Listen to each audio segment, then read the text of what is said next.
Hi guys, welcome back to the channel. Today I'm going to be talking about why strength training is crucial for Hyrox. For preparing for a Hyrox, it's not just about running and conditioning work. You also need to be strong so that you can compete when you're fatigued. I'll walk you through why strength matters, what a strength training session could look like, how to structure your training week to include strength work, and the best strength-based exercises for each of the 8 Hyrox stations. So why do we need strength training for Hyrox? Hyrox is not just about running. Each of the 8 functional stations will require different elements of strength. Because of that, you'll face movements that require both strength, power, and endurance. And on top of this, your body will be tired when doing them. Strength will make you more efficient and resilient. When you're stronger, each station will feel easier because you'll be working at a lower percentage of your 1 rep max. This will basically help save us valuable energy on race day. For Hyrox, this matters because fatigue is cumulative. Also, strength training will help support stability, prevent injury, and help maintain form when you're tired. Strength training is also important to help us perform on the stations. For example, the sled push and pull require a large amount of lower body and posterior chain strength. The farmer's carry will demand a lot of core and upper body strength, and the sandbag lunges will use a lot of single leg strength. As a result, getting stronger will help us cope with the demands of the race and will help us perform under fatigue. Strength training will also play a big part in making you a better runner by increasing force production,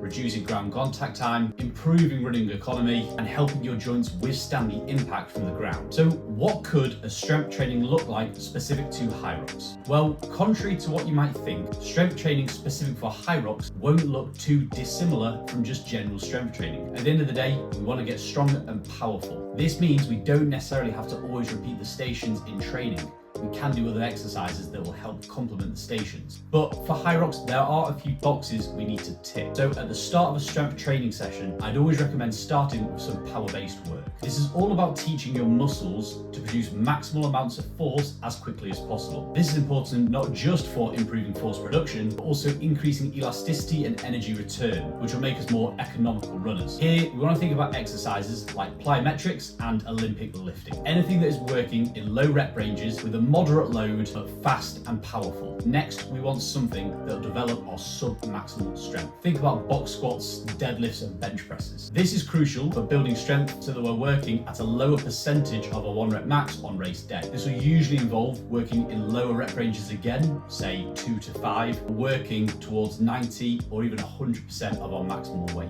Then we want to move on to some muscular endurance-based work. This is all about improving the work capacity of our muscles. It'll involve increasing the number of our mitochondria, our capillary density, and our oxygen supply to the working muscles. We want to keep rest periods short so we challenge our muscles metabolically and so that we can work through fatigue. For this, we want to work in high rep ranges to prolong time under tension. I'm a big fan of doing unilateral exercises for our muscular endurance-based work. This is single arm or single leg exercises, including walking lunges, step-ups, alternating shoulder press, single arm dumbbell rows, and etc. Then lastly, accessory strength-based work is going to be crucial for our performance in Hyrox. This is just going to help develop well-rounded, resilient athletes. This is all about targeting the smaller muscle groups, like the abductors, rear delts, and abdominal muscles. This will help complement our other strength training and also help prevent injury. So how could you structure your training week to include strength training? Well, if you're someone that can train 6 to 7 days a week, your training week might look like this. I'm a big fan of alternating between strength sessions and running sessions. This will just allow your body to cope with the stimulus and the demands placed upon it, and also allow your body time to recover. Therefore, you could literally run through the full week alternating between strength sessions and running sessions, and then have your big Hyrox session on the weekend. But what if you're someone that can only train 4 or even 3 times per week? Well, I usually always recommend having at least 2 strength training sessions per week. But if you can't train that often, you might just want to be a little bit more clever at how you structure your training week.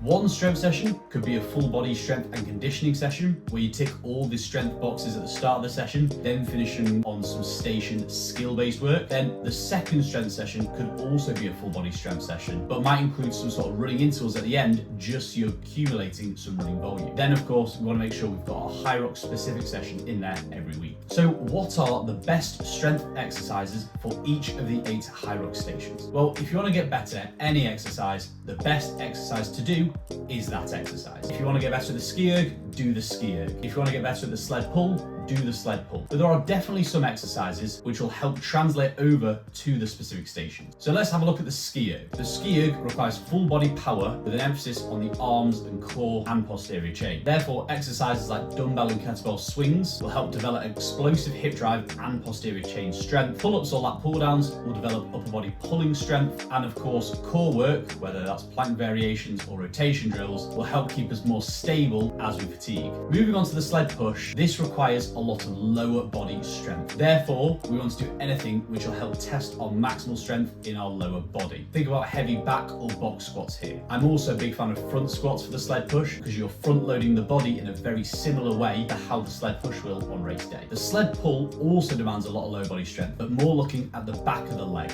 such as the glutes and the hamstrings. That's why deadlifts are such a great exercise for the sled pull. On top of this, things like barbell hip thrusts, lying leg curls, RDLs, anything where we can really target the back of the legs and build up some serious strength and power there. The burpee broad jumps are slightly different. They don't require maximal amounts of strength, but they do require a lot of power. That's why we want to make sure we're doing some power-based work every single week. Plyometrics work great here, whether that's broad jumps, box jumps, single leg push-offs, pogos, hops, etc. But also things like Olympic lifting, whether that's clean and pulls, hang power cleans, anything where we're teaching our body to be really explosive off the ground. That's just going to help increase our force production and increase the distance we can travel per rep on the day. The rower is very similar to the ski erg. It requires a lot of upper body pulling strength and also posterior chain strength. Two good exercises here will be a sumo deadlift, where we've got a wide stance and we can really target the glutes, which will be similar to when we push off with our legs on the rower, and also Pendlay rows, where we have to be really aggressive off the floor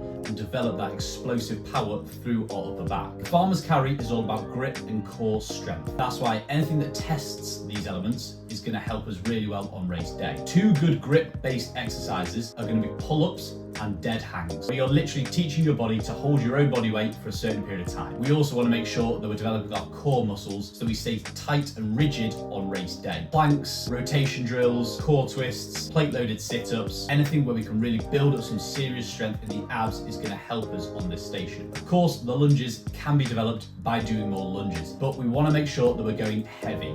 Remember, the stronger we are, the lower the percentage of a 1 rep max we'll be working on race day, and therefore the greater energy we'll be able to conserve and the less fatigue that will build up. It doesn't just have to be lunges here though. We could do split squats, single leg RDLs, step ups, anything where we're training the legs unilaterally. Lastly, the warbles. A lot of people will say it isn't their legs that give up on the warbles, it's their shoulders. So developing strength in the shoulders is going to be crucial for improving performance on the warbles. Obviously, strict press and dumbbell shoulder press can help here, but exercises like push presses and thrusters will actually translate over to the station really well. We want to make sure we're going heavy, again, so we're stronger in this motion, but we also want to make sure we're building up on muscular endurance here, so working in higher rep ranges can help serve as well. All right, that's it. That's your complete breakdown of why strength training is super important for Hyrox. If you found this helpful, guys, please feel free to subscribe. And if you've got any questions at all, feel free to drop them in the comments, and I'll see you in the next one.